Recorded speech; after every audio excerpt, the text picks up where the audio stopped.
So I want you to think of yourself as a parent to your deeds.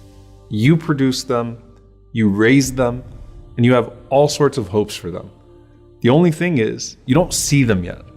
Now, just like a parent hopes that if they live long enough, their worldly children will comfort them and benefit them when they get older, we all hope that our hereafter children will comfort us and benefit us once we make that transition. The question is, how many deeds have you produced? How many deeds have you raised? And what's it going to be like to meet them for the very first time?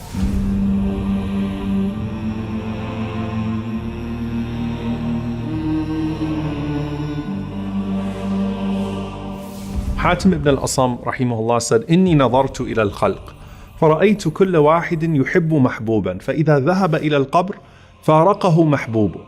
He said that I looked at mankind and I noticed that everyone has something or someone that they love.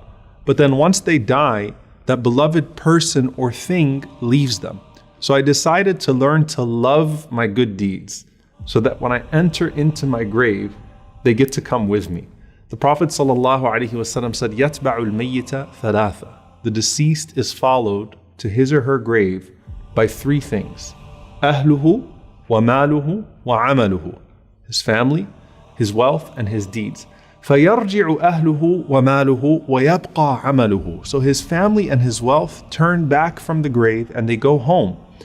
And his only companion that remains with him in his new home from now on is his collection of deeds. And we know that Allah subhanahu wa ta'ala says about the Day of Judgment what? يَوْمَ لَا يَنْفَعُ مَالٌ وَلَا بَنُونَ. The day that wealth and children are no longer of any benefit. From this point onwards, deeds are going to be your comfort and they're going to be your currency. And the Prophet ﷺ once asked the companions, do you know what Allah meant when he said, وَمَنْ أَعْرَضَ عَنْ ذِكْرِي فَإِنَّ لَهُ مَعِيشَةً ضَنْكَ? That those who turn away from my remembrance will have a constricted life. وَنَحْشُرُهُ يَوْمَ الْقِيَامَةِ أَعْمَى, and will be raised up on the Day of Judgment blind. Now, that constricted life is certainly across all realms. But here the Prophet ﷺ said, when they go to their grave, يُسَلَّطُ عَلَيْهِ تِسْعَةٌ وَتِسْعُونَ تِنِّينَ. Allah places 99 dragons over that person. And the Prophet ﷺ went on to describe that every one of those dragons is like 70 serpents with 7 heads, stinging him and maiming him until the Day of Judgment. May Allah subhanahu wa ta'ala protect us. It's at this point that your hereafter children are going to come to your aid for the very first time. And this is before the angels even come. The Prophet ﷺ said that when the believer is placed into their grave and they hear the final footsteps of their family leaving, the punishment comes. And as the punishment comes from above, your prayer stands up and it puts its hand up and says, مَا قِبَلِ مَدْخَلٍ. You will not pass through me. So the prayer guards your head. And then the punishment comes to you from your right side. And the Prophet ﷺ said, your siyam, your fasting rises and stands guard and says, مَا قِبَلِ مَدْخَلٍ. You will not pass through me. And then to his left, his zakah stands and says, مَا قِبَلِ مَدْخَلٍ. You will not pass through me. And then at his feet, his sadaqah and sila, his goodness towards his family and then his community, his voluntary charity, his truthfulness, his honesty, all of those things stand guard at the bottom and say, مَا قِبَلِ مَدْخَلٍ. You will not pass through me. And then it's said to him, sit up. And he sits up. The Prophet ﷺ said that the sun is made to appear to him as if it's about to set. Yani it's almost Maghrib. It's about to be Maghrib. So the believer is accustomed to what? You're accustomed to salah. You're accustomed to prayer. And if you wake up at an odd time, sort of disoriented, the first thing you worry about is, did I miss my prayer? So this person says, let me pray. And the angels say, you'll get to that, but first you have to answer our questions. Man Rabbuk? Who is your Lord? Ma dinuk? What is your religion? Man Nabiyuk? Who is your prophet? Now the only way you're going to be able to answer who your Lord is if you used to worship him.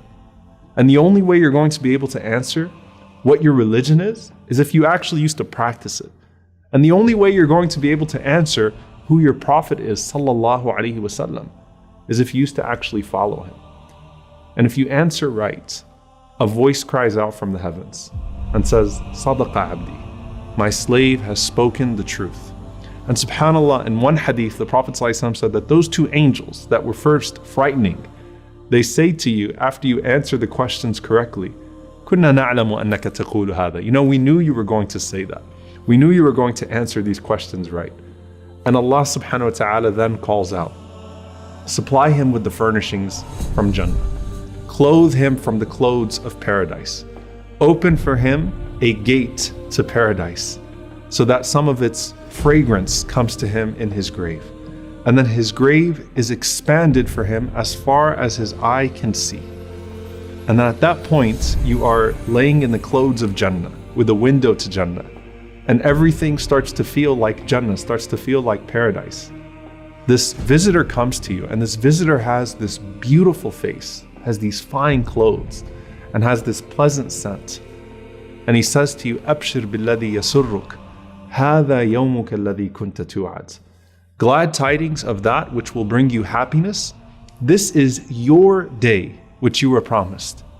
And so the deceased says, Man ant, who are you? فَوَجْهُكَ الْوَجْهِ يَجِيءُ بِالْخَيْرِ. That face of yours is only going to be a face that brings good news.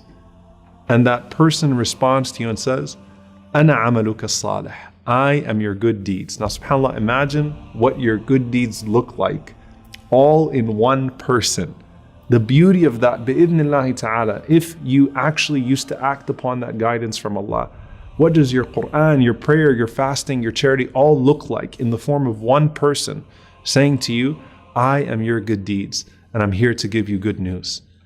First, your good deeds guarded you from your punishment, right? First, they stood guard all around you. And now, here they are bringing you good news. And from here on out, they're personified and they're going to be your greatest source of benefit and they're going to be your greatest source of good company. Now, there are many narrations about people that are categorically protected from the punishment of the grave. You have the shaheed, the martyr. You have the one who dies of a stomach disease. Or you have the one who dies on the day or night of Friday.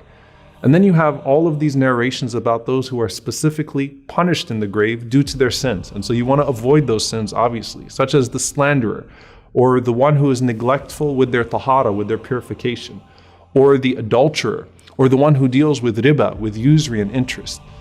In any case, everything you experience now is part of the lead up to the last day. And the Prophet ﷺ said, when a person dies, he's shown his eventual place morning and evening. And so if he's amongst the inhabitants of paradise, he has this window to his place in paradise. And he's constantly told, this is where you're headed to, this is where you're going. And if he's amongst the people of the fire, may Allah protect us, he's shown his place in the fire and is told, this is where you're going. And no matter what his situation is, he's shown one more place.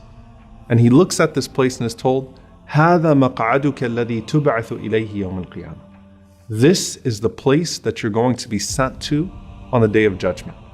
So for the believer who has his deeds with him as provision, he's got his clothes from paradise. You've got your window to paradise. When he sees his place on the day of judgment, he's not running away from it. In fact, he's saying, Rabbi aqim as-sa'a, Rabbi aqim as-sa'a, Rabbi aqim as-sa'a. My Lord, establish the hour. My Lord, establish the hour. My Lord, establish the hour. فأما من ثقلت موازينه فهو في عيشة راضية